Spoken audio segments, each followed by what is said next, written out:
Bonjour et bienvenue dans ce nouvel épisode de mon podcast IMO. On est en live du congrès de la FNAIM et j'ai le plaisir de recevoir Laurent Vimont. Bonjour. Bonjour Ariane. Laurent, président de Ceintury 21. Comment elle se termine cette année 2021 ? Plutôt très bien, une année inespérée. On est des miraculés du Covid. Le marché atterrit en douceur depuis le mois de septembre. On fait un peu moins de volume qu'il y a un an, mais un peu plus qu'en 2019. Donc c'est un marché porté par des taux extrêmement bas, qui est un marché extrêmement dynamique. Je pense qu'on va passer de la frénésie à la raison. Alors on est à 1,2 million de transactions. La raison, c'est quoi ? Entre 1 million et 1,1 million, ce qui sera colossal déjà, mais certains commencent à dire que ça avait quand même un recul de 10%. Il faut juste rappeler qu'en 2009, le marché a fait 450 000 ventes. Donc voilà, ça fait le double. 1 million de transactions, c'est un marché exceptionnel. Vous en êtes où, vous, dans le développement du réseau ?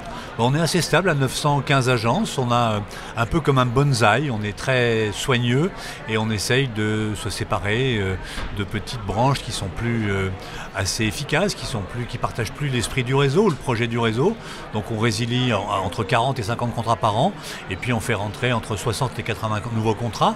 Une partie de ces contrats, c'est des rachats existants d'agences Ceintury 21, d'autres des créations pures. Donc le réseau va bien. On a un niveau de maturité assez élevé. L'ADN Ceintury 21, en deux mots, c'est quoi ? Se développer, prendre des parts de marché, changer l'image de la profession et puis s'amuser, prendre plaisir à ce qu'on fait dans un marché passionnant. Vous avez rejoint le groupe Arche l'année dernière. Qu'est-ce que ça a changé ? Qu'est-ce que ça va changer ? Pas grand-chose. Peut-être la seule différence, c'est que Philippe Briand est un acteur de l'immobilier dans l'ancien, ce qui n'était pas Alain Dinin, qui était acteur du neuf. Et donc il y a peut-être un niveau de compréhension un peu plus rapide.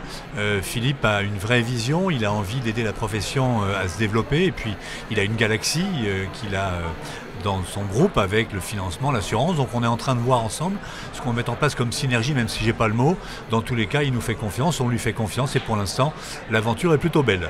Laurent Vimont, on est à quelques mois des présidentielles. Si vous étiez candidat au poste du logement, qu'est-ce que vous mettriez en œuvre ? Alors on ne peut pas être candidat, on peut être choisi dans une liste, mais on ne peut pas être candidat. Voilà. Je ne suis pas d'abord. Je ne suis pas candidat. Et si un jour j'avais l'occasion d'être écouté par un candidat, je pense qu'il faudrait peut-être s'intéresser à ce que pense la profession. Jean-Marc Torlion a fait un travail remarquable de port d'idées, mais quand la ministre va féliciter une start-up qui remet en cause l'intérêt des syndics, on n'y comprend plus rien. Et cette profession, elle a un vrai niveau de crédit, elle a un vrai niveau de connaissance, et il est important qu'elle porte sa voix et au niveau des syndicats et des réseaux immobiliers. Et donc j'inviterais le ministre, ou si je l'étais, à être extrêmement à l'écoute de ce que ces gens d'immobilier ont à dire sur l'évolution du métier. Et puis l'autre sujet, c'est comment on construit plus. Et construire plus, c'est un ensemble de mesures, et pas une grande mesure, parce qu'on a vu que c'était impossible. C'est comment on construit plus haut, comment on construit plus densifié, comment on utilise les dents creuses dans les villes, les hypercentres pour construire des mètres carrés en plus, comment on rénove, comment on fait comprendre aux gens qu'en rénovant, ils gagnent du pouvoir d'achat. Donc voilà, c'est tous ces sujets-là, mais c'est pas un poste que je convoite du tout. Alors, je vais reprendre ma question. Qu'est-ce que vous donnez comme conseil ? Qu'est-ce qu'il faudrait que fasse le ministre du Logement ? Donc, on a dit plus de construction. Au niveau politique, comment améliorer le pouvoir d'achat immobilier des Français ? Alors, le pouvoir d'achat, il dépend du niveau de taux d'intérêt, donc il ne dépend pas de lui. En revanche, le ministre, il peut avoir une action sur la production de logements neufs qui manque. Il manque entre 500 000 et 1 million de logements en France.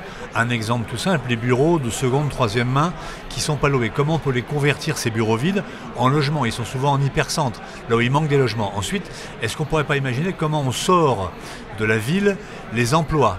Comment on fait en sorte pour que des sociétés aillent s'installer non plus en hypercentre, mais à l'extérieur, ce qui éviterait aux gens de rentrer en ville pour travailler. Donc il y a tous ces sujets, encore une fois c'est comme un fleuve, il y a des petits affluents qui vont l'alimenter. Ben là c'est le même principe et il n'y a pas une idée, il y a peut-être 1000 idées à utiliser pour que ce marché évolue positivement. Et alors, dernière question, comment améliorer l'image des professionnels de l'immobilier ? On y contribue tous. La fédération a tenté avec Vesta d'opposer un logo qui était un signe de reconnaissance. Alors c'est en discussion avancée. Les réseaux avec la publicité et puis la formation ont également changé l'image. Moi je crois que la formation est un élément essentiel et central et que tant qu'on aura des gens pas formés, malheureusement l'image en pâtira. Donc il est important que chaque patron d'agence, quand il intègre un conseiller, le fasse former et que cette formation soit pas unique, qu'elle soit permanente, parce qu'on a des pouvoirs publics qui sont extrêmement créatifs sur la législation. Et aujourd'hui, un élément qui est extrêmement important pour moi dans l'évolution digitale, c'est que le savoir a changé de camp. Les consommateurs parfois en savent plus que les professionnels. Donc il est important de se mettre à niveau en permanence pour pouvoir rendre le meilleur service. Merci beaucoup Laurent Vibon. Merci Ariane. Merci.